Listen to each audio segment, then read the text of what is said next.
All right, we're live. Welcome in. It is Tuesday. It is August. It is August 1st. Oh man, We summer's gone, man. summer's Jeez. basically 2/3 over, right? If you're like me and judge the summer on June, July, August, like a sane person, we're 2/3 done, which is sad, but it's also exciting because we're that much closer to Bears football. Yes. Yeah, that's the one good thing with summer ending is football season. But I do enjoy my warm summer months, and so I will be sad to see them go. So I was, before we get into recording the podcast, we were at camp today. Obviously, that's why we're recording this podcast.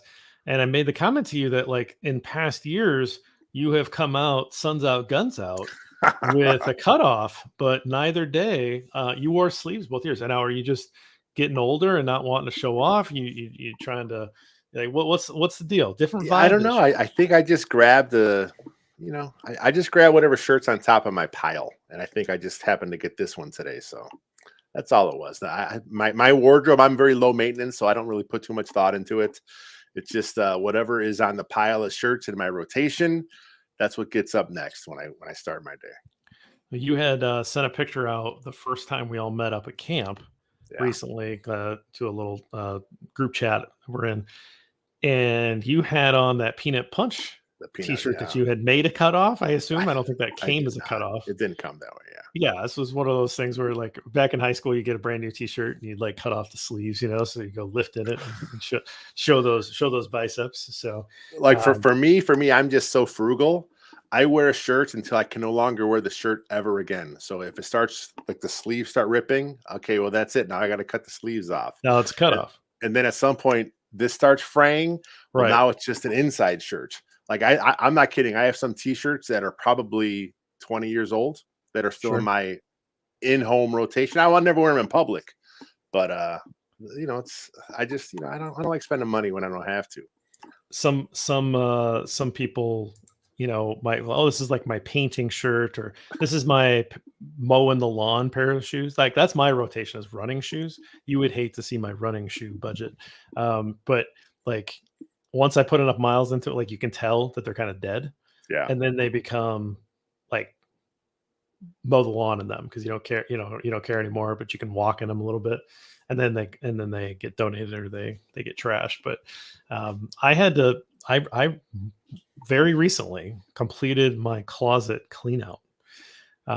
I had so this new t-shirt, by the way. well So this is that's great. because I you're like needed new half the t-shirt. man. You're like half the man you used to be though. So you had to do a Yes. wardrobe So I change. had a Yeah, bunch, like, I had an entire wardrobe of like XL shirts and like that size, right? So as an XL guy. And then I had like put on weight over the years. And you start being like, well, I just buy a couple double X things, right? And before you knew it, I had a whole wardrobe of double X size stuff. And then last March I started, doing better, and I lost 90 pounds. And so I went past my original wardrobe, but I had like kept all this stuff, and I had like it was just like piling up. I finally completed the clean out. I donated everything I could, to different, nice. and given some stuff away that's like really nice or new or whatever to people that could use it. And then, gave a lot to Goodwill, a lot of the other stuff, and some really nice stuff too. And yeah, so like I'm completely down to just this size. So no going back, right? Like, No, no yeah, slipping up. This is the new lifestyle. nice. But yeah, pretty interesting. And like the amount of bear stuff is where I was going with this. The amount of bear stuff that I have was like almost like criminal. They did the like probably like 7 different sweatshirts and like full zips and quarter zips and hoodies, and like just that stuff was like a pile, like, this high. And then just t-shirts, and but the good news is that there are a few t-shirts that were XL athletic fit that I never could wear, like I could never get into them. Oh, now And you're in them. now Nice. they're a little loose, Oh man, look at but you. I can still wear them. Like, Yeah, I mean, they're still like I could get away with wearing it. It may just look a little big, so that's exciting. So I got some shirts that I had paid for years ago, including. Do you remember the 50th Super Bowl, Super Bowl 50, and everything was mhm, gold? yeah. There was a bears, like a navy bear shirt, and like a gold foil bear head shirt, and I'm like, well, that's cool. And I bought it, and it was like Nike athletic fit, but they didn't ever advertise it as athletic fit. And so I got him like, skin tight. I'm like, I can't wear this. I can wear it now. So it's a Nice. little retro kind of shirt that Next show, brand you new. have to. I want to see that Brand one new. next show. Okay, yeah, All right, I'll put it up. nice. Yeah, I'll bring it out. So anyway, I got the everybody Everybody one once two you step. step. Yes, That's what I wore nice. to camp today. We gave out a couple t-shirts. Well, we gave out one We t-shirt. got one. I forgot to give mine away. I You was forgot to just give yours away. What are you gonna do? No one wants to yeah. approach Lester to get a shirt. So I'm not very approachable. I just don't look very nice when I'm out in the wild. So well, when you scowl at people and yeah, like when you growl at them, that they don't doesn't help. they get scared. They get scared. All right. Well, you wanna get going? We will. I'm going to show you this real quick from Dave. Oh Any yeah, video? We will get to this because there was no video accusation, but there was something. I'm teasing yeah. it now. We We'll should get talk to this on about the podcast, so we'll get to that for sure. it. Okay. All right. Let's get into this. All right. Welcome to Bear and Balance. I'm Jeff Burkus, a writer from Windy City Gridiron, and I'm joined by the editor of that fine website, Lester A. Wiltfong Jr. Lester, second day at camp. I'm back at home, so a long drive, long day for me, Yeah. but a long day for you as well because you've been doing bear stuff. You're on a big podcast earlier tonight. How you feeling? I'm doing good. Yeah, it was the pads are on today at Bears camp, so it felt like real football finally. I heard the press conference today, and they talked about how this first time they had pads on in like 6 months. So it's good for the players to get out there and hit each other. Obviously, they want to be safe because it's their own teammates. But yeah, I had a long day. I came home, did some writing. Greg Gabriel's got an article coming out tomorrow. I got that tweaked up and that's ready to go. I put an article up because the Bears made a roster move today. And like I said, just a little while ago, I just finished up with the Adam Rank Sick podcast. How did that go? I caught the last part of it. Yeah. And I was a little busy in the comments section because our favorite Detroit friend Yes. followed you over to the Adam Rank podcast and was trying to mix it up there. I don't know if he's in the comments tonight. Guys everywhere loves Detroit versus everybody, just spouting that off. So you got a secret admirer or something, Lester. But so I caught half of it, but how did the podcast go? No, it was fun. I mean, Adam's awesome. He's had a few of our guys on his show before. He does a lot of cool stuff with, some of the non-traditional media guys like us. So it's cool to get on those shows. And super Bears fan. I mean, we all know Adam Rank. He does the fantasy stuff, NFL Network. He's always picking the Bears. I think he has them going, like 12 wins this year. So he's that guy, but we love that guy. We love to have one of those guys in the media. That's our guy in the media because he's a fan like us. Yeah, absolutely. So, let's get into the category. Well, we're going to do one category and then we're going to take the short break and then we're going to do the like hodgepodge of everything and just kind of talk about the day. But again, we've got our shtick. We've got to keep going here. Let's start with Trench Tribute. Let's first, again, we talked 10 times. I mentioned yesterday, you really can't judge the line when the pads aren't on. Pads were on today. Tried to view them, although they were on the opposite side of the field again, so we couldn't watch any sort of individual thing or anything like that. But at the team stuff, I did try to watch the line as much as possible. What stood out to you? I got to go with the rookie Jervon Dexter. I just thought they've talked him up so much this offseason. How big, strong he is, how fast he is, how quick he is. You look at his combine testing numbers. He's just really athletic, really strong. One of the guys in I think it was either today or yesterday's press conference said he benches like 500 pounds. So he moves people. He's a big, strong dude. And today you can see that with the pads on. There was one play I talked about on the podcast earlier, where he slapped the guy on a move. It was probably just, trying to do like a rip under or something. I don't know what he was doing, but whatever it was, I heard that slap where we were in the bleachers. He's just a strong guy, and he really stood out to me. The other rookie, Zach Pickens, he flashed a little bit today too. So I don't think either one of these rookies will start off the bat because the Bears have some, decent starting depth right there in front of them. But these guys are going to be in the mix, going to make a lot of plays for the Bears for years to come. I think Dexter is definitely going to get a pretty substantial snap share this year. Yes. I mean, he's so big and talented, and he's flashing early. That's what you want to see. And we talk a lot about, hey, like you got to give rookies time, right? Like you get a rookie corner in there. He's going to make mistakes. There's a big learning curve. They're not going to be good right away. Offensive tackle, right? Like they're going to take their lumps. It is what it is. Guys don't just walk in. defensive linemen can come in a rotation and they can play because it's a read and react kind of situation. So running backs and defensive linemen, I feel, are the positions most likely to contribute early. And so you got a couple guys that can maybe do that. And there's a path to snaps there. And it's not about is he a starter or not. No, it's more about these guys want to have like an 8-man rotation along that defensive line. He's certainly part of that plan. He's going to be part of that.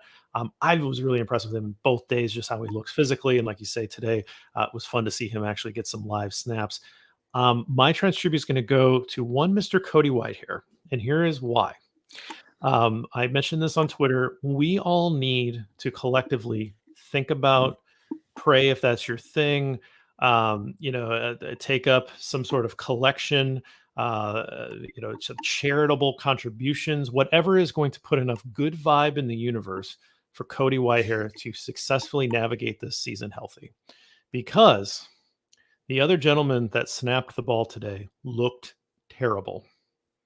We do not want Cody Whitehair hurt, and because we do not want to see whatever their backup plan is at center. I do not think Doug Kramer is making this roster. I know there's a lot of Doug Kramer stands here. I don't want to be mean to the guy, but I don't see how he's going to be the direct backup. Maybe they try to hide him on the practice squad. I don't think anybody's going to try to claim the guy. But he had a rough day. He got pushed around quite a bit. Had some rough, just like timing issues on some snapping things. It was like late with snaps. Just didn't seem like his head was in it, and then was getting pushed around a lot. So I'm just not seeing it from him. I wasn't seeing it from Dieter Iceland either when he was in there. So again, maybe it's Lucas Patrick, and we didn't necessarily see a ton of Lucas Patrick snapping. He was more playing guard, which we've seen that play before. Not great there either. So let's all collectively think about Cody Whitehair before we go to bed at night. That's all I'm saying.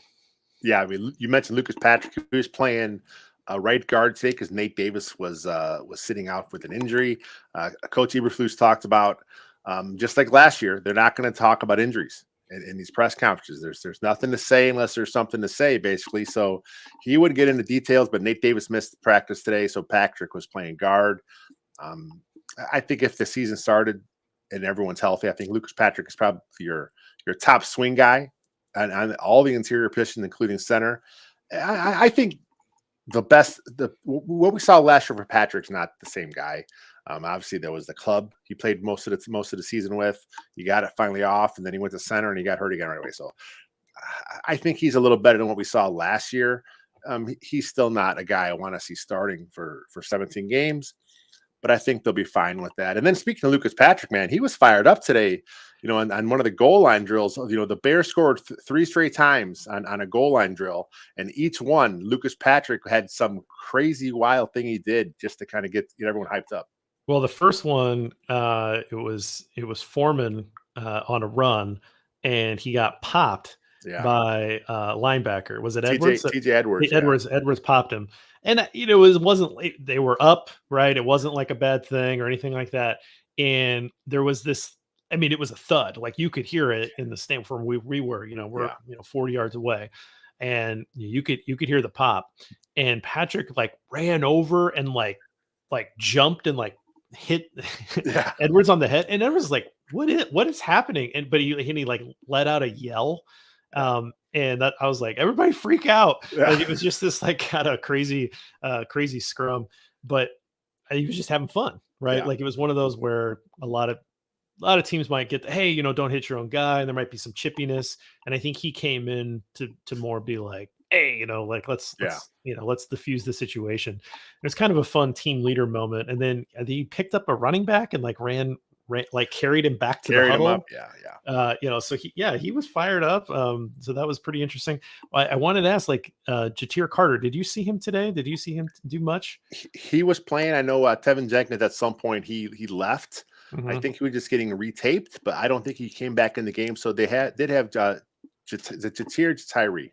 The name always confuses me. I've been saying Jatir, but if it's different, then we probably should correct that. I'm gonna have to get someone to give me the correct pronunciation on that. But Tyree Carter, he was playing there for Jenkins, and he looked fine. I think the Bears are high on him. I think the Bears are expecting a lot of him in year two. Like we've talked about before, they've kept him on the 53 all last year as a rookie. They must see something there in him, and he's converting from a left tackle in college. So all last year he's working on the interior. I think that's where he is now, and I think he's going to be one. Besides Lucas Patrick, he's probably your next guard that comes in. Well, so Alex Leatherwood also getting a lot of snaps with the there, twos, yep. right? So, and we've seen him at left guard. So there's a little bit of that to consider as well.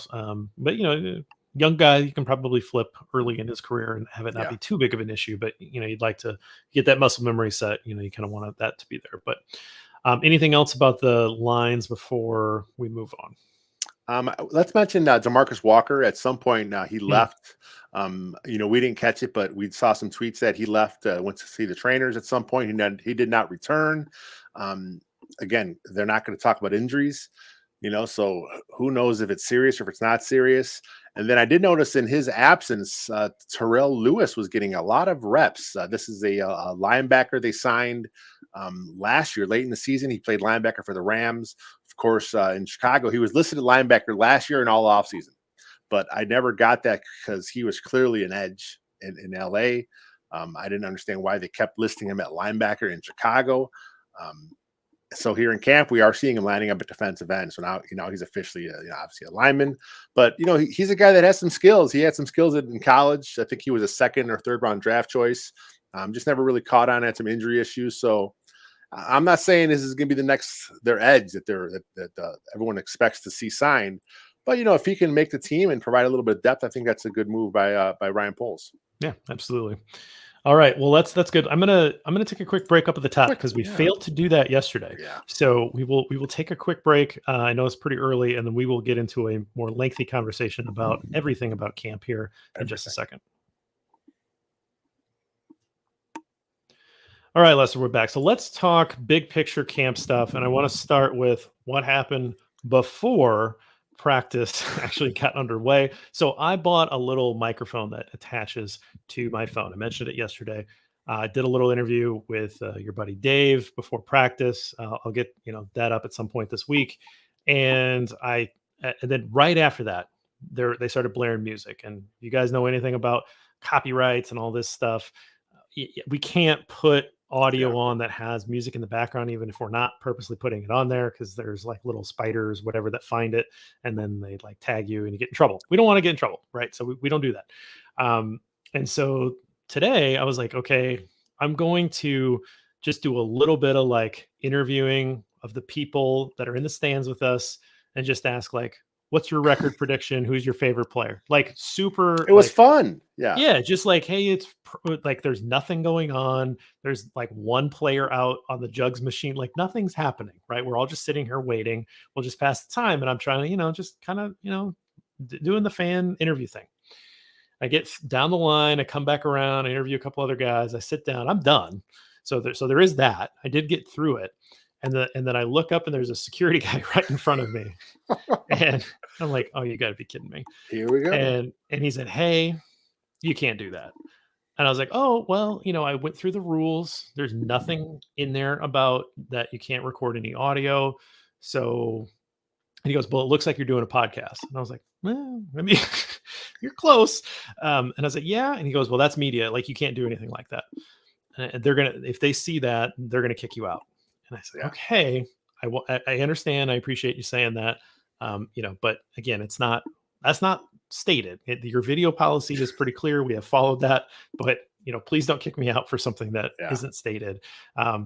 Please don't state it because it would be nice if you just allow that. So I don't know if this guy was a little overzealous or like very strict in an interpretation about like no media can do anything, or like if they really do mean to restrict something like that and that it's not good. But I mean, I have the audio. It's not like I can't use it. Yeah. So I will at some point get that out. It was just a little fun interview with some people. There was a Packers fan down at the end. It was just kind of a fun interaction. It's the kind of stuff that you like to do and like to hear. So, but again, this Bears media policy once again rears its ugly head.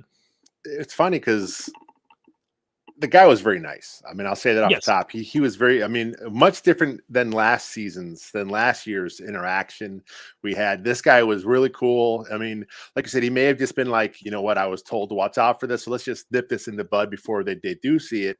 But yeah, it was a cool interview. You went up the entire back row from us down to the end, talking to everyone. And you know, the Greg Braggs rule is, you know, no video. So now we're gonna have the Jeff Berkus rule, no audio. That's Right. coming next. That's coming. Yeah. Man. We just be robots, right? We just try to record everything in your mind and then say it afterwards.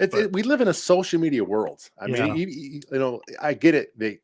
I get, you know, are we media or are we not media? Like what are we? They won't credential us, but they consider us media. So I get it. Like, do we have to follow by what rules we have to follow? So it's a very strange situation, but we're rule followers. So if we go back, if you know, I know you'll be there in Indianapolis for a couple of games, which are a couple of practices, which is the Colts rules. And the Colts rules, we both read through it. Nothing about video, nothing about audio. So I'm assuming the Bears fans will have a lot of video from Bears fans that are there during that practice sessions. Right. And it's interesting because it is likely going to draw a pretty stark contrast to the Bears rules.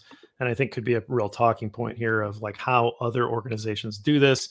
Again, we're not going to change things. We're not like bringing, you know, some empire down or anything like that, but the rules don't really make sense. And it doesn't make sense from a private, there's nothing private going on. These are open practices, right? Like you can everybody has eyes, they can see these things. So there's nothing that's secret. If they're going to do something secret, they're going to do it on a day where there are no fans, right? Yep. This is really the Bears media people not wanting other people to have videos out there, right?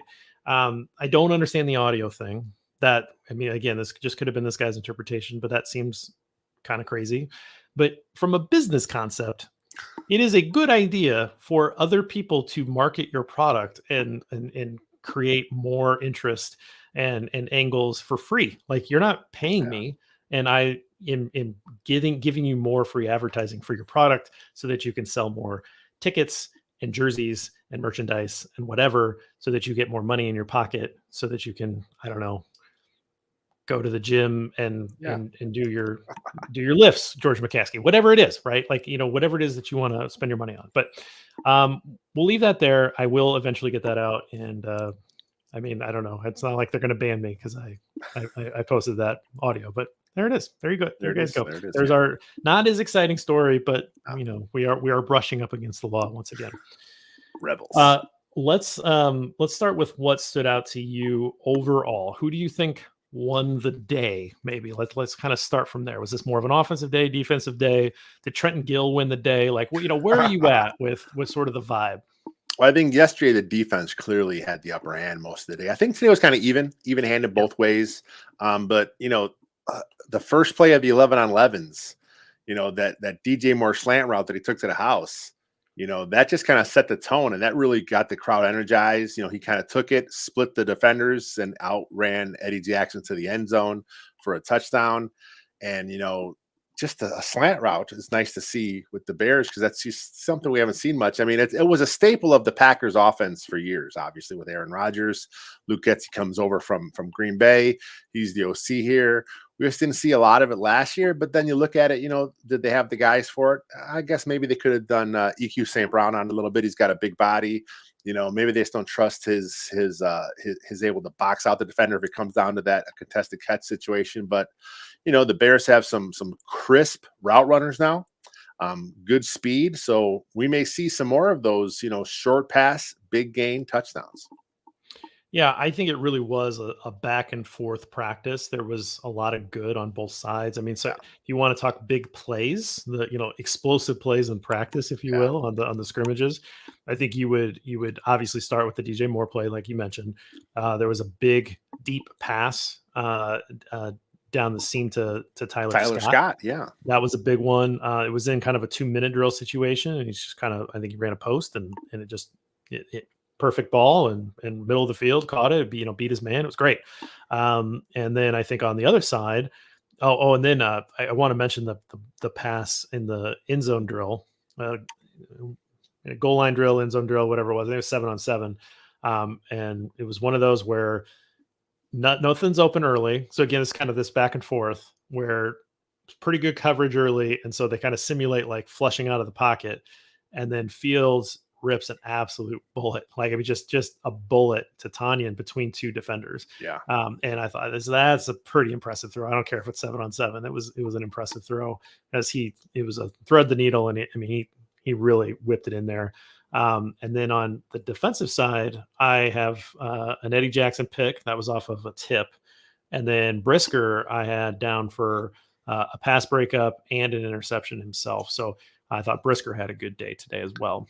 The refs called that out of bounds, I believe, but then they actually had the replay on the Bears social media accounts, and you see he came down with both feet in bounds. So that was a good catch there by Brisker. I don't think they have the full referee crew. I know they got refs in here that are professional refs, obviously, that are helping them out, but I don't think they have the full complement of officials. So they might have missed that one, but that's fine. That was the defense. They knew it was good. It was funny because they did it on the offensive sideline. So of course, all the offensive players are over there, no good, no good. But of course, the defensive guys are fired up. There was a lot of excitement in the air today. Pads coming out for the first time.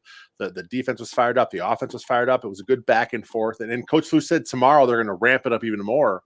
He said they got through like some 40 some odd plays today. They expect to double it tomorrow, which is of course no fans, which means the media cannot tweet during the practice session.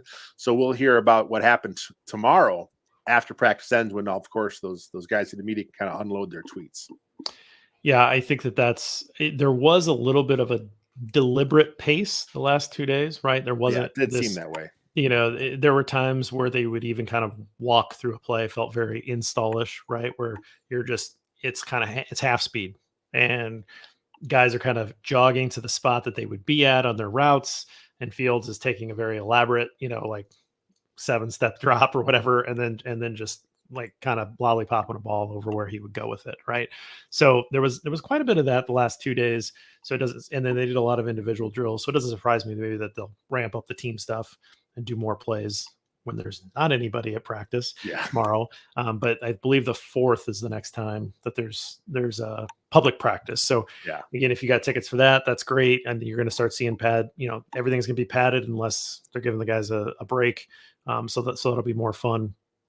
But I think you're right in that it was a real back and forth practice, which I think is good. We've talked about this before, but I think a lot of people come to practice wanting to see offense and getting disappointed if the defense does well. And I always remind people like, hey, we need those too. There was the ball that was tipped and that Eddie intercepted. The guy next to me was like, we don't want to see that. And I go, well, we do. We do want to see Eddie get his hands on the ball. But yes, I get what you're saying. We don't want to see the tips from our wide receiver, but we certainly do want to see those interceptions. So it's always fun to kind of have that back and forth. And I will say, I mentioned yesterday I had kind of a curmudgeon. You called him a sourpuss next to me. Again, an older gentleman, about the same age, even I think a few years older than the guy that was sitting next to me yesterday. This guy was super positive, nice guy. He had like a really good perspective. And I was talking to him basically the whole practice, and he was a positive Bears fan, and he had the right attitude in terms of where we're at in the calendar, and he's just like, man, I've watched this team forever. I've seen all these, all these great players, all these great teams. He's like, basically like, it's whatever, man. I like watching the rebuilds. I like watching the rise. It's like, okay, there we go. I like this guy. See, they're out there, these intelligent fans somewhere that are have a nice outlook, and we got to have the balance. It's good to have the guys that have it's not all negative, but you have to understand sometimes the reality is it is negative, which was last year. That last year we knew this offseason, man. Let's have a little hope. Even if the Bears win 7 games. They're out of the playoffs. That's a big improvement from where they were a season ago. 3 to 7, that's a big jump. Teams don't make those kind of jumps. So I know I'm predicting 10 wins. I'm sure I'm on the high side. I look at the schedule. I see what they have. I look at Justin Fields. I'm expecting that jump from Justin Fields. I'm expecting, DJ Moore to make that big a difference. I'm expecting Chase Claypool to be much better than we saw a year ago. And the 2 days we were in camp, Chase Claypool looks like a player. I mean, the pass to him, he's coming down with stuff. He had some nice stuff in goal line today where he was working back to the ball. He went up and really going after the ball. There was one play where he went up, he skied for it, he missed it. I think it was in double coverage on the sideline there, and he kind of came down hard, man. He looked like he got the wind knocked out of him. Took a couple plays off, right back in. Justin Fields went back at him a little later. So, this offense has weapons, and it's weird to think about it, but there's a different guy where you can conceivably think that one game DJ Moore blows up, the next game Darnell Mooney has a big game. Oh, this is the Robert Tunyon game all of a sudden. Where the hell did this guy come from? And then of course you have the running games, the running backs can kind of get involved with stuff. So, it's not going to be on Justin Fields to do everything this season, and that's great. Absolutely. And I think that there was actually a pretty positive Chase Claypool feel to the crowd today, and definitely a big positive a Cole Kmet crowd. So there may have been a lot of Notre Dame fans there. That I'm trying to put this together, but definitely. And the one play that sticks out to me with Claypool was that 7-on-7 drill down by the goal line. Fields delivers a poor ball. Maybe just sort of puts it on him behind him, and he has to really reach back, and he's able to. It's kind of we're back here, and he's able to kind of get it in front, but he's bobbling it, but he keeps the concentration to eventually pull in that catch. It's a couple bobbles, and like that's a very easy ball to just drop or whatever, or have it tip and go for an interception. But he kept concentration, and he was able to pull it down. So, the 2 days we were there, he played well. And, we've been talking about this on this show. This guy came in, he's traded, that has to be on your psyche. You go into a very new system, you get hurt, there's just things that happen, you didn't perform probably necessarily how you wanted to. You got a full off season. You've got, a chance to build a rapport. You've got Mooney coming back healthy, and you've got DJ Moore added to the mix. So there's not that pressure on you. Let's let Chase Claypool tell us what kind of player he's going to be, and not decide it before the season starts. Yeah, I think Claypool has every chance here to be, he may not be the guy that some people want him to be. They look at him, they look at the size, they look at the speed, they look at the draft pedigree, they look at the Bears essentially traded the 32nd overall pick from him. They put this label on him. He has to be this. If he catches 50 balls for 700 yards, 6 or 7 touchdowns, that's a great year out of your ex receiver, because that means DJ Moore's eating. That means Darnell Mooney's eating. Cole Kmet's having some of his stuff too. So, I'm not expecting a giant year from him, but he has a chance here to play well enough to earn himself a second contract. Whether it's in Chicago or if they do let him go, then he's going to get paid somewhere else if he has a nice year this year. Right, absolutely. Anything else you want to talk about? We talked about the wide receivers. I think Mooney, from what we saw both days, look like he's on the track to get back to being productive and healthy. I think the DJ Moore thing is real. He's really good. I mean, I've been saying that for forever, but I think the connection's real. I mean, it looks like he's definitely going to be that bona fide number one. We saw some speed out of Tyler Scott. So there's some impressive playmaking potential here, and see if we can match that with Justin's skill set here. Running backs, I don't know that I have a lot of insight, because a lot of the stuff was bottled up pretty good by the defense. So I didn't see a lot of breakout runs. I think the best run of the day was probably from Travis Homer, who was also got in on the passing game as well. I'm interested to see how he pushes for a roster spot, because it's such a competitive room. But, to me, he's far and above more interesting than the last year's rookie Ebner. So Tristan Ebner. So, I don't know if you want to talk about any other skill positions on offense before we kind of flip it over. I want to go back to the trenches a little bit here with Darnell Wright. First day in pads. I watched him a little bit, and inconsistent. I saw some chatter on Twitter. I guess he gave up some pressures here and there. Again, we're at camp trying to watch everything at once. It was tough to see what's going on all the time. But I watched Wright, a couple nice reps, couple bad reps. He had a false start. Then after that, he followed up with a nice block on a kind of quick pass by Justin Fields. But like I said, there was some chatter on social media. They were upset that he was allowing some pressure. We're talking about a rookie tackle. I don't care if he is the 10th overall draft pick, rookie offensive lineman, pretty much all rookies. We talked about the guys that can step in and be good up to start. Defensive linemen, right? Running backs. Other than that, there's a lot on your plate as for Wright, and he's going to struggle. He's going to struggle a bit. They talked to Tevin Jenkins today in his press conference, and he talked about Wright is further along where he was as a rookie. He said, "Well, Wright is a better athlete than he was. It is. He's much more stronger than he is. So Wright has the pedigree. Obviously, what we saw him do in college, against some of the top edge rushers at Tennessee, he did a great job against the guys at Alabama. I don't think he allowed a sack the whole season. He's going to be good. Let's just let him get there before we are so quick to criticize a rookie, having a problem in the NFL. I mean, outside of like Tristan Wirfs, right? Like who came in and was good right away. Yeah, it's very rare. Like very rare. You just don't see it very often out of a tackle. They're gonna take their lumps. It is what it is. So I certainly wasn't worried yesterday when somebody was freaking out about about the and we talked about this a little bit, but maybe it's worth kind of revisiting just why we were on that. Like as an offensive lineman practicing not in pads, your best weapon.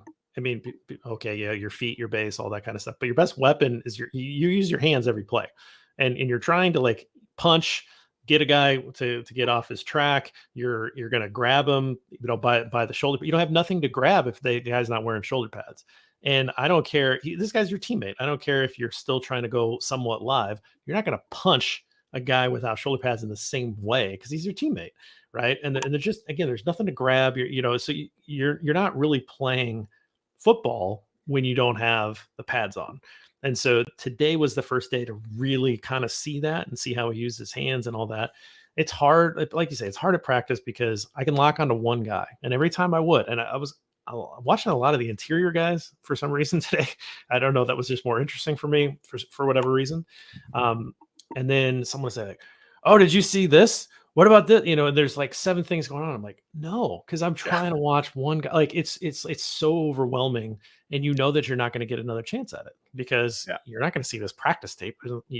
That doesn't exist for us. So you just kind of have one crack at it, and so you're just trying to see like a very small slice of the solar system, and you don't want to like overreact off of one thing, right? And I think a lot of people will catch that, like, oh, this guy beat that guy. But like, did you actually watch the whole rep or what happened? Like, probably not. Like, you're just kind of seeing the result. So that's hard. It's hard. And then even like a couple times going back to some of my pictures that I took, I was like, oh, I didn't see that. Like, I was wondering why Mooney had a linebacker on him in this goal line 7-on-7 drill. And then I went back to my picture and I looked at it, and they had Mooney lined up in the backfield, and it was a little angle route. And and they confused there was a switch, and the linebacker took Mooney and the corner took Komet. Okay. And so like they kind of played a game with it, but I didn't really see it in real time, but I saw it on the picture and I was like, oh, okay. Right. But we only get one crack at this when we're trying to share stuff with everybody. Anyway, it's a whole thing. So back to your point, Wright's a rookie. He's going to take his lumps. All these guys are figuring stuff out, and you can't take too much from practice because we just have one shot at seeing these things. Flip it around. Yeah, it's good little defense stuff. Yeah. All right, what did you see on defense that intrigued you? Because my takeaway is that the secondary plays pretty good football so far. Yeah. Well, I think the big story still for the secondary is that corner. The rookie corners, it's still Terrell Smith, who's running with the ones. Tyreek Stevenson is still getting some reps there. And, Coach Luce talks about it in his presser. He said, Smith looked so good last week, working with the twos. They wanted to reward him with some time with the ones to kind of see what they have. And then, Stevenson talked today at his press conference. They had Stevenson out there. So he talked about, he addressed it. He said, it's good. It's good for the team. I like this whole rookie class. Every time they have a chance to talk, it's like, you can see, that they always talk about the character. That's a big part of it. You can just see, man, these guys have great football IQ. They're just good dudes.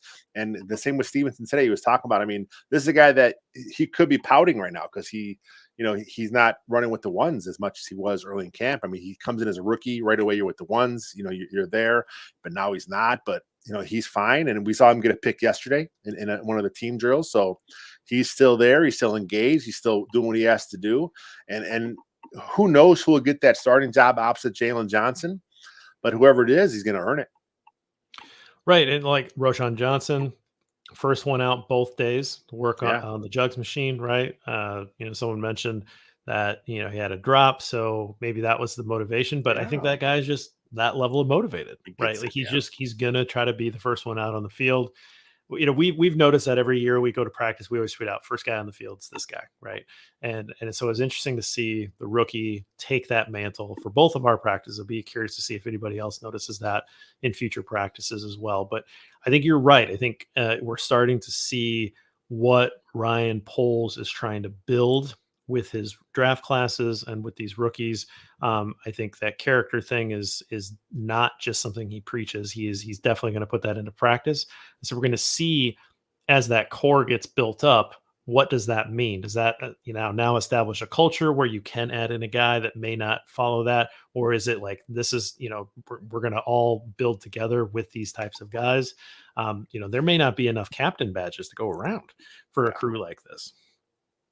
Well, another thing about the character is that's kind of something we've heard, on Taylor Dahl's show, Making Monsters. She's had a chance to talk to a lot of the high school and college coaches of a lot of the younger Bears. We heard her talk about, a few of the guys that they drafted as well. And just to hear how they talk about, they're going to talk about their guy glowingly because that's their guy. They coached him up. But there's just something you hear in their voice, the genuine excitement that they have for this player and the stuff they do. They talk about the stuff off the field as well. And it's kind of to kind of cool to hear the perspective of this is the guy the Bears are getting. I know that when she talked to the I forget who it was. I think it was the Texas running back coach. She had him on to talk about Bijan Robinson.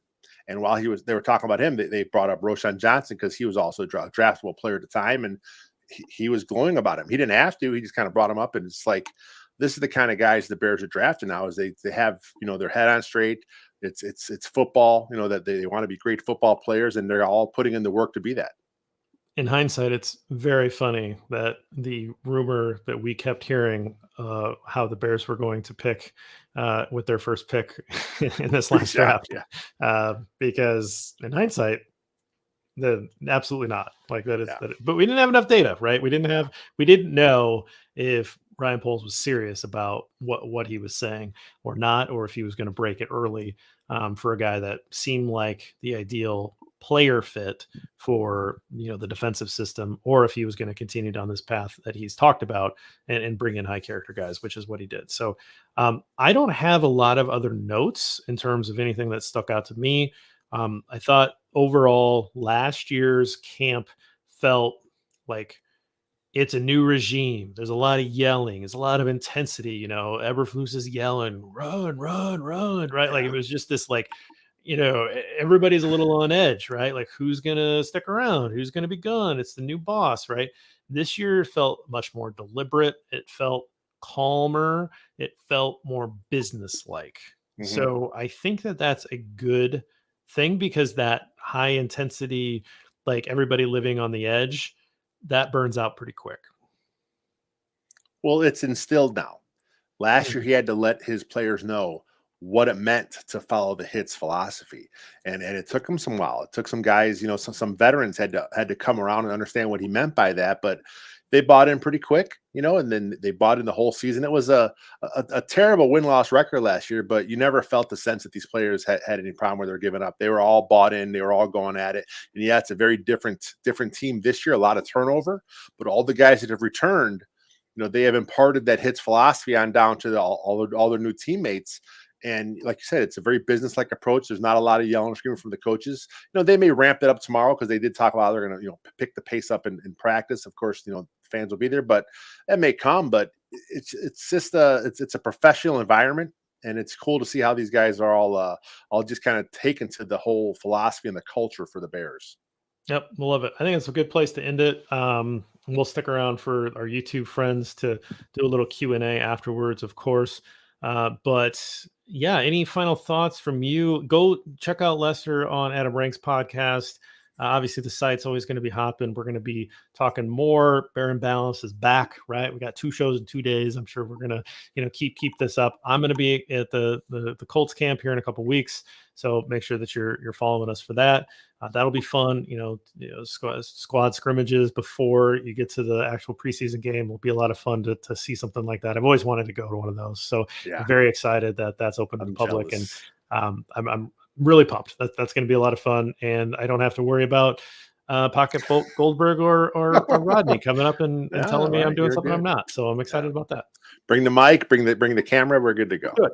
Let's do it. Nice. All right. Well, we'll get out of here, guys. And until next time, bear down. Nice. All right. What do we got? Bears football. That's my guy Devon Booker here in Kenosha. He just threw out the first pitch at the local minor league game. So shout out to Devon for that there. Oh, nice. Thanks, Joe. Appreciate it. Yeah, it was fun. I like I said, we've had a few guys on his show before. I know Jacob's done it 1 or 2 times. I think he had another one of our other guys on it one time before, and we've talked. He's mentioned he wanted to get me on, and it just worked out good. It was fun. Yeah, Good timing today. Yeah, I gave a lot of it to number 1 Bears fan. So I don't know if she's going to use all of it or not, but there's a lot donated there. So Maybe make a nice Bears quilt out of all those T-shirts and sweatshirts. You could. I mean, there a lot. It's an embarrassing amount. I love like shoulder season, like a fall and spring where it's like cool. Hoodies, like it's not cold yet, but like it's cool. So like I love like thin jackets. So I have like way more of those like running jackets and things like that than anybody would ever need. Because I'll always be like, oh, this is really nice. I'm gonna buy this. And I get home like, God, I have like 7 of these. Like there's just no way I need these. But like Bear stuff, like I love that. And then I basically live in a hoodie in the winter around the house. We keep our house pretty cold, and I just live in a hoodie. And so I have a bunch of them. But I mean, they're just too big. So gave them out. I don't know what that. Well, that was more my story, I guess. That's a spell check issue. I've been called worse, so believe me. Oh, I like that one though. Wintong. Yeah. And here's the thing. I'm not gonna say who they're from, but yesterday we're standing in the back, and we are making sure. I mean, we are making it obvious that we are like last year. I think I told you guys that their explanation was that because we were doing this and just like following the play, that they assumed that we were recording. And I was telling them like, well, you can't see my finger. I'm hitting the button to take a picture. Different times of the play. And then so I'm trying to do pre-snap, like right before he throws it, so you can see the pocket. And then I go and I try to like find the result. And sometimes it doesn't work, and I get lucky or I get unlucky or whatever. And then I would post the 4 pictures. I didn't do that this year because I was so worried about the impression that I was leaving on somebody that happened to be looking up in the stands. And so I would like try to do pre-snap, and then I would just try to find the play, and I would like hold my phone this way. Like I just turn it so it was down so that I'd like put it by my side, and then I throw it up real quick. So I got a lot of blurry pictures because my phone wasn't like ready for me yet. But I was so worried about it. And then 2 people down, they're just filming the whole thing. Like they're just like this, right? And there was one guy with this crew that had his phone out like this. That was today. Walked along the bottom of the bleachers with like, it was clear that he's filming and then he walks right by the security guy doing that. The security guy doesn't even look at him. It was the same security guy that came and talked to you. Told me to so like we saw him walking, and we're like, look. It was all of us. Me, you, Greg Braggs was sitting with us. We're all looking at this guy coming, walking the whole thing, filming. We're like looking, and then we saw him going right towards the security guy, and we're like, oh man, he's gonna get him. Nope, walked right past him. Didn't even catch him or anything. So I don't know. Adam, if you watched if you listen to the Adam Rank show with Lester, he mentions that they gave him a hard time. They did last year for posting video when he was at camp last year. So like, it's weird. Which I don't understand. Do they just not care about former NFL players that were on reality dating shows that post out video? Because he does it all the time. He does it all the time. So does he not get in trouble? I don't understand. There's double standards. What are you going to do? I don't know. What else we got? What's this? Yep. Oh, is this a thing? Yeah, absolutely. Yeah, we get it. Yeah, it's hard. You know what? I'll say this. I mean, it's Lester is still. I mean, you had to take 2 days off of work as well. Yeah. Um, you got to drive in. It's not as far for you. I got to drive 5 hours. I got to spend a couple nights in a hotel. It costs money. It costs time. It's fine. It makes me a better podcast. Makes me more informed. I like to go there and be part of there. But it is effort, and we certainly want you guys to see what we're seeing, and so we do try to make sure we do that.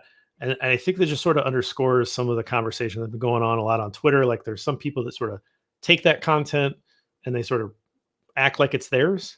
And I just kind of make the point, and you made the point pretty well on Twitter, but like the reason why that kind of stinks as a content creator is that it is a lot of work, and it's a lot of time and effort and money and all that kind of stuff to like put yourself in a position to be able to do that. And all you got to do is just quote tweet the source, and then just add your piece. I mean, I do it all the time. Somebody has good nugget of information, I'll quote tweet that, because I think that people that follow my feed might appreciate that, and that person then might get interest of people that follow me, and like, hey, maybe I should be following this guy too. And so that's kind of how it works. We should be supporting each other and not like taking each other's stuff and pretending like we're somewhere we're not. So that's just kind of buttoning that up. That was if you guys are anywhere interested of why people like us care about that, that's why.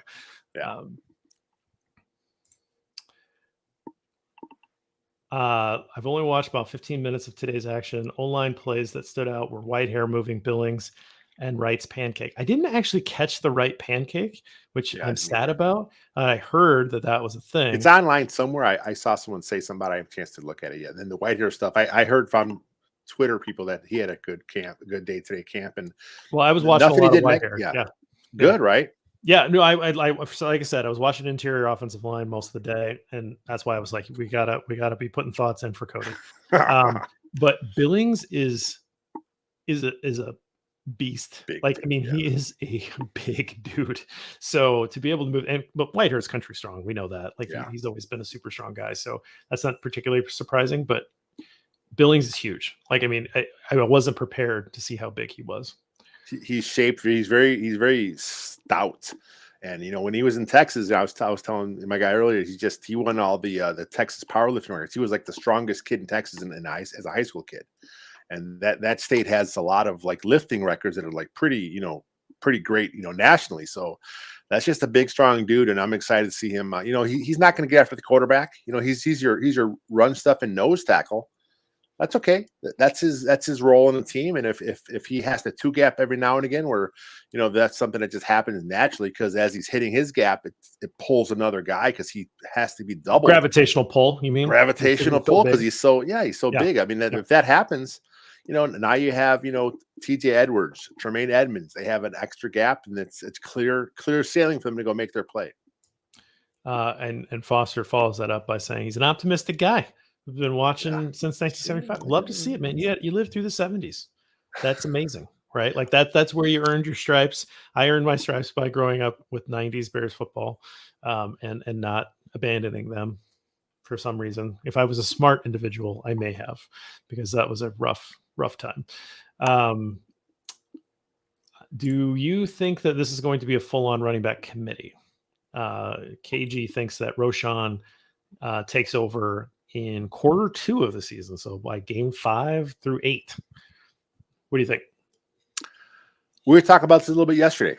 There was some talk how Roshan wasn't getting a lot of work with the ones yesterday camp, and I guess he has not been getting a lot of work early on the entire camp. And I think that's because the way the depth chart is laid out, he's a rookie running back, so he's probably right now 4th on the depth chart.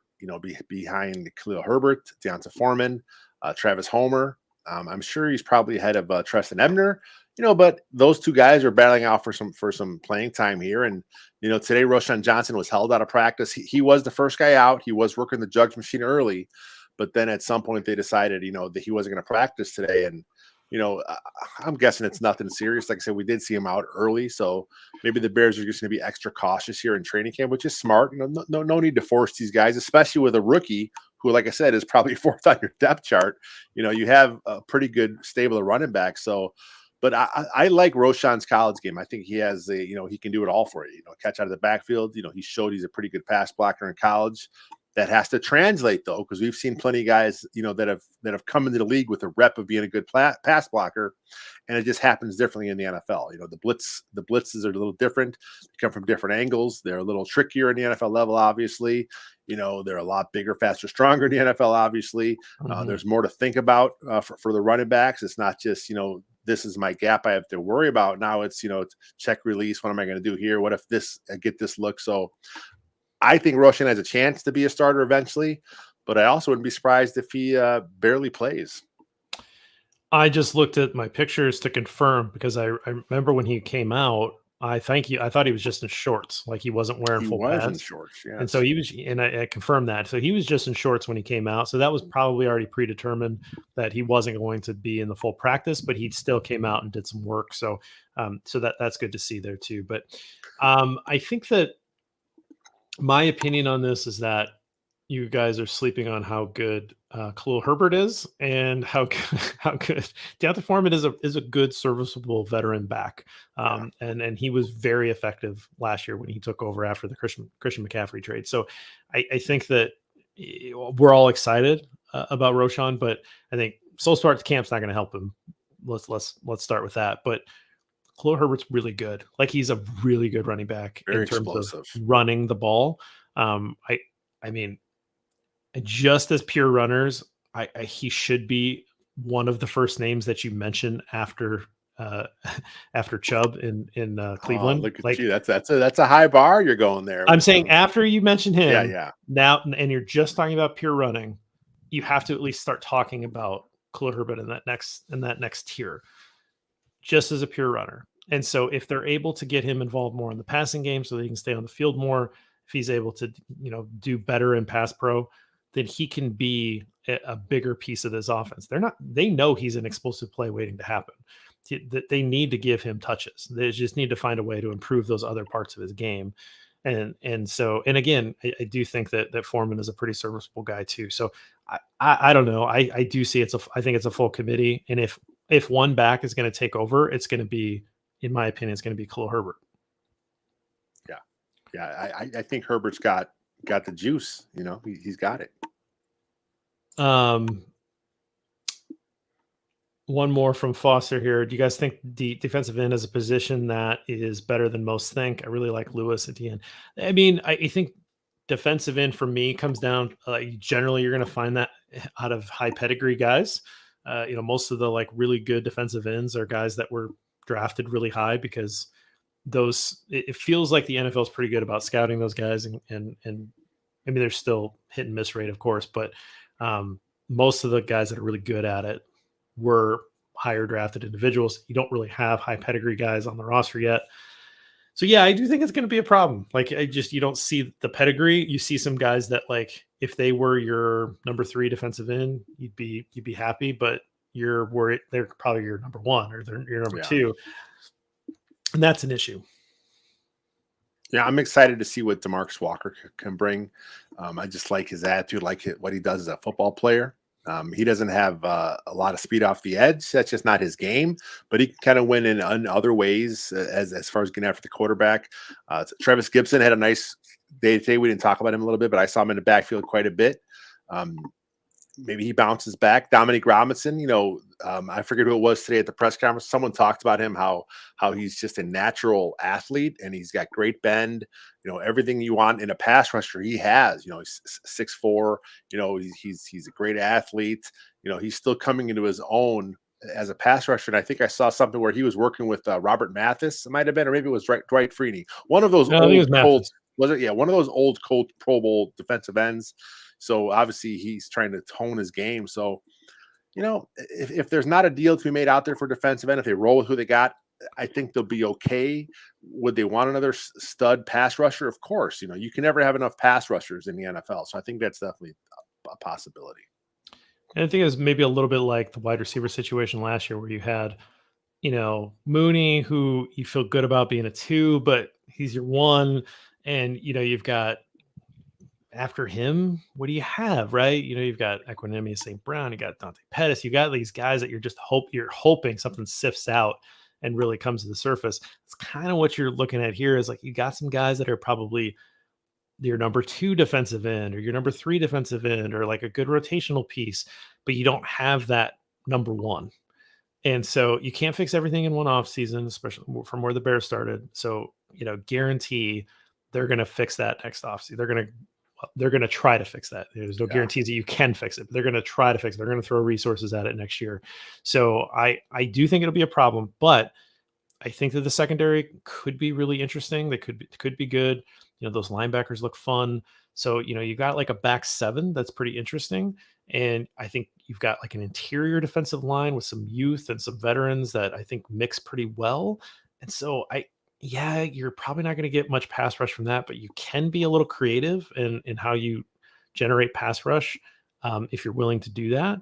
And so I could see the Bears maybe getting that from scheme as opposed to just letting 4 guys rush and pin your ears back and hope you get something. So I don't know that they're better than what people are talking about, but I think it's okay. Like we know That'll that be it's fun. not a perfect team built to try to win a championship this year.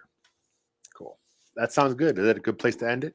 I think it is. Appreciate seeing you and your buddy Dave, and very nice of Dave to give me this book. He did not give me this book. He lent me this book. Yes. If he gave me this book, that would be an incredible gift because this is very That book is hard to huge. I find. didn't realize how big it was. The picture on Twitter does not do it justice. That is Dude, a Bill massive Walsh book. does not mess around. It is 546 Oh wow.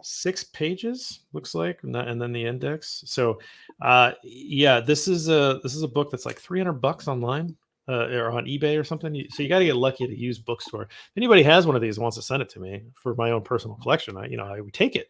But I had been looking for this for years and excited to get a chance to read that.